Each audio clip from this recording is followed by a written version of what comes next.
김서연 씨 맞으세요? 응급실에서 나를 부르는데 순간 누가 나를 부르는지 몰랐습니다. 62년 동안 저는 간호원 동무 아줌마, 야 너로만 불렸거든요. 이름 세 글자를 정식으로 불러준 건 태어나서 처음이었습니다. 그날 저는 북한 병원에서 40년 일하던 간호사였다가 한국 응급실 환자로 다시 태어난 날이었어요. 저는 함경남도 신포에서 태어난 올해 환갑 김서연입니다. 북한에서 저는 도인민병원 내과 간호원으로 40년 근무했어요. 새벽 5시에 일어나 물도 잘 안 나오는 병원에서 난로 피우고 약 없는 약국 정리하고 낡은 청진기를 닦는 게 하루 시작이었죠. 의사들은 저에게 늘 이렇게 불렀습니다. 간호원 동무 여기서 피 좀 받아요. 간호원 동무 침상 치우고 와요. 처음엔 그게 당연한 줄 알았습니다.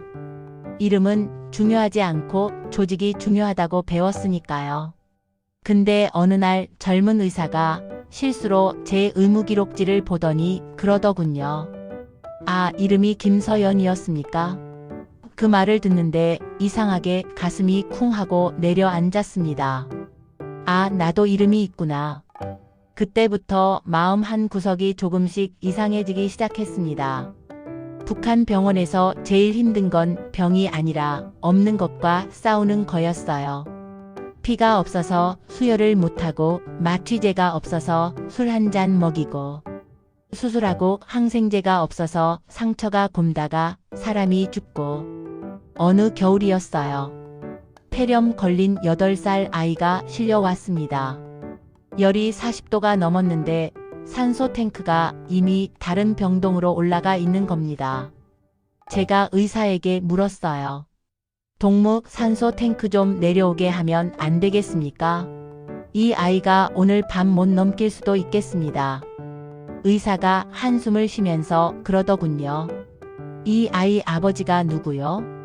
농장 분조장입니다. 그럼 안 내려옵니다. 내일 평양에서 내려오는 간부가 있습니다. 그날 새벽 3시에 아이 숨이 멎었습니다. 엄마가 제 손을 붙잡고 울면서 물었어요. 간호원 동무, 왜 우리 애는 산소를 한 번도 못 써본 겁네요? 그 질문을 듣는 순간 머리가 하얘지더라고요. 그날 밤 처음으로 이 체제에 무언가 크게 잘못됐다고 느꼈습니다. 배급이 끊기고 병원도 식량난에 빠졌어요. 그때 병원 의사 중 한 명이 몰래 제게 USB를 건네줬습니다. 간호원 동무 이거 절대 남한 물건 아니고 그냥 의학 영상 자료입니다. 알겠습니까? 알죠. 그게 뭔지. 밤에 모두 퇴근하고 낡은 컴퓨터에 USB를 꽂았습니다. 처음에는 남한 의학 드라마가 나왔어요. 드라마라 생각하고 넘기려 했는데 한 장면에서 저는 멈춰버렸습니다. 응급실에 환자가 들어오는데 의사가 말하더군요. 수혈 항생제 CT 바로 준비해요. 그게 당연한 표정이었습니다. 준비할 수 있다는 걸 알고 있는 얼굴. 우리 병원에선 없으니까 못한다가 기본인데 저들은 있으니까 한다가 기본이었죠. USB엔 드라마 말고 다큐멘터리도 들어있었어요. 그 속에는 남한 중소도시의 평범한 병원들이 나오는데 벽이 하얗고 바닥에 물이 새지 않고 환자들이 담요를 2장씩 덮고 있고 보호자들이 의사에게 따지기도 하더군요. 전 그걸 보고 이렇게 생각했습니다. 저 사람들은 우리가 선전에 배우던 착취당하는 노동자로 안 보이는데요. USB 하나가 교과서 10권보다 더 강했습니다. 그 후로도 저는 수많은 치료할 수 있었지만 못 살린 사람들을 봤어요. 출혈이 멈췄으면 살았을 산모, 항생제만 있었으면 살았을 군인, 인슐린이 끊겨 서서히 말라가던 아저씨. 어느 날 평양에서 내려온 지시가 있었습니다.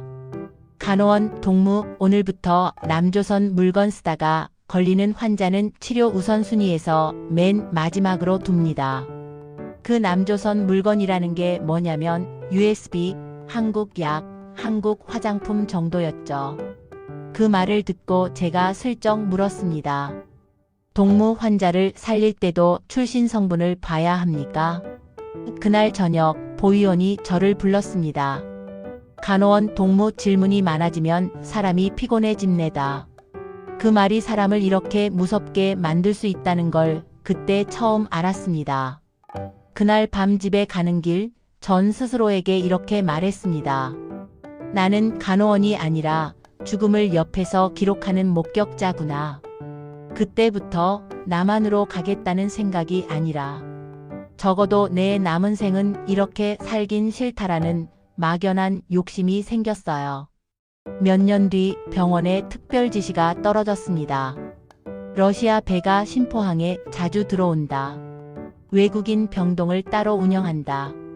의사들은 영어를 못했고 제가 러시아어 몇 마디 할 줄 안다고 그 병동에 배치됐습니다. 러시아 선원들은 한국 과자, 커피, 비타민, 심지어 한국 라면까지 갖고 왔습니다. 어느 날 러시아 선장이 제게 작은 통역 앱이 깔린 스마트폰을 보여주더군요. 그 앱으로 물었어요. 당신 여기 말고 다른 데서 살고 싶습니까? 그 질문에 바로 대답하지 못했어요. 그날 밤 선장이 다시 제게 속삭였습니다. 블라디보스토크 병원에 간호사 자리가 많이 비어 있다. 러시아에 오면 거기서 일할 수 있다. 그 말이 머릿속에서 떠나질 않았습니다. 솔직히 말하면 처음부터 한국 가서 살겠다는 생각은 없었습니다. 그저 이렇게 생각했어요. 러시아에 가서 의학 지식도 쌓고 돈도 좀 모으고 나중에 혹시 나라가 좋아지면 돌아오자. 탈북이 아니라 해외 파견 간호사 같은 기분이었죠. 선장은 제게 러시아인의 가족인 것처럼 꾸미는 서류를 준비해줬고 저는 단 한 번뿐인 배 승선 기회를 얻었습니다. 밤에 몰래 짐을 싸는데 허리 굽은 어머니가 그러시더군요. 서연아, 너 지금 어디로 가는 거냐? 그 질문에 마음이 흔들렸지만 이렇게 답했습니다. 엄마, 그냥 약 좀 많은 데 가서 사람 구해보려고요. 그날 밤 저는 본인의 이름으로 된 여권 없는 사람으로 러시아 배에 몰래 올라탔습니다. 블라디보스토크에 도착해 러시아 병원에서 청소부터 시작했습니다. 처음에는 변기를 닦고 병실 바닥을 닦고 린넨을 갈아 끼우는 일을 했어요. 그런데 어느 날 야간에 응급실이 너무 바빠 제가 자연스럽게 환자 팔을 받쳐들고 혈압을 재고 있었습니다. 응급의사가 제게 러시아어로 물었습니다. 당신 간호사였어요? 제가 고개를 끄덕이자 그는 이렇게 말했어요. 스트라스부이체 시스트라. 오늘은 우리 팀이에요. 간호사 동무가 아니라 간호사님으로 불린 건 태어나서 처음이었습니다. 그날 집에 돌아와 러시아 자취방에서 혼자 울었습니다. 아, 내 일이 누군가에겐 존중받을 수 있는 일이었구나. USB에서 봤던 남한 병원, 러시아 병원, 그리고 내가 있던 북한 병원. 세 개를 비교했을 때 제가 돌아갈 수 없는 곳은 단 한 군데밖에 없었습니다. 러시아에서 일한 지 2년이 지났을 때 북한으로 돌아가라는 통보가 왔습니다. 동무 파견 기간 끝났으니 돌아오시오. 그쪽 사람들은 제가 해외에서 돈을 많이 벌어 충성심이 흔들릴까봐 빨리 회수하려 했던 거죠. 그때 러시아 동료가 말했습니다. 한국 대사관에 가면 의료인으로 받아줄 수 있을 거다. 솔직히 무서웠습니다. 한국은 선전 속에서 평생 원수였거든요.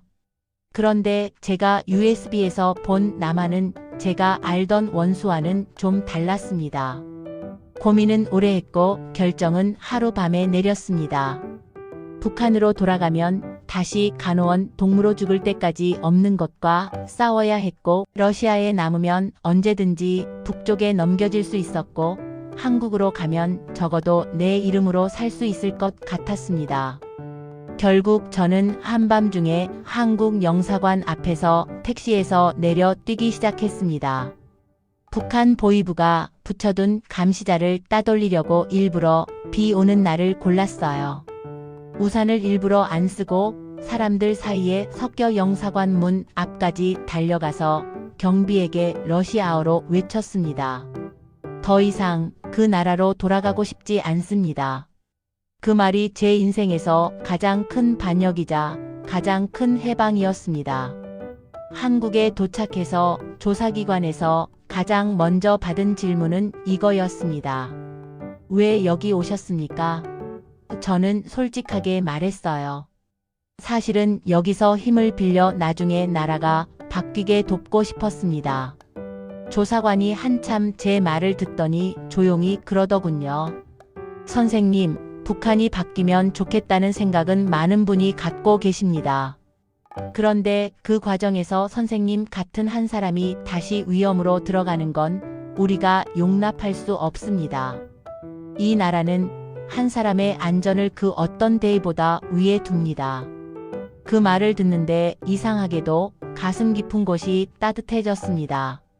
북한에선 평생 개인보다 조직, 나보다 혁명 이렇게만 들었거든요. 처음으로 내가 먼저라는 말을 죄책감 없이 들어본 순간이었습니다. 그래서 저는 종이에 사인을 했습니다. 이 나라에서 내 이름으로 살겠습니다. 지금 저는 경기도의 한 중소병원에서 야간 응급실 보조 간호사로 일합니다. 처음엔 나이 때문에 정규 간호사로 채용받지 못했고 보조부터 시작했어요. 처음 하루 근무를 마치고 퇴근 도장을 받는데 간호 과장님이 제게 그러셨습니다. 서연 선생님, 오늘 정말 고생 많으셨어요. 선생님, 그 말이 머리에서 떠나질 않았어요. 그날 밤 집에 돌아와 거울 앞에 서서 이렇게 말해봤습니다. 김서연 선생님, 오늘도 수고하셨습니다. 익숙하지 않았지만 조금씩 마음이 풀어지더군요. 가끔 응급실에 북한에서 온 탈북민 환자들이 옵니다. 말투를 들으면 딱 알죠. 응급실에서 제가 그들에게 말합니다. 동무 아니죠. 씨, 여기 누우세요. 어떤 분은 그 자리에서 바로 울어버립니다. 그걸 볼 때마다 저는 제가 받은 그날의 질문이 떠오릅니다. 당신 여기서 살고 싶습니까? 네, 지금은 살고 싶습니다. 누구의 엄마, 누구의 동무, 누구의 동지가 아니라 내 이름 썩 자로 불릴 수 있는 나라에서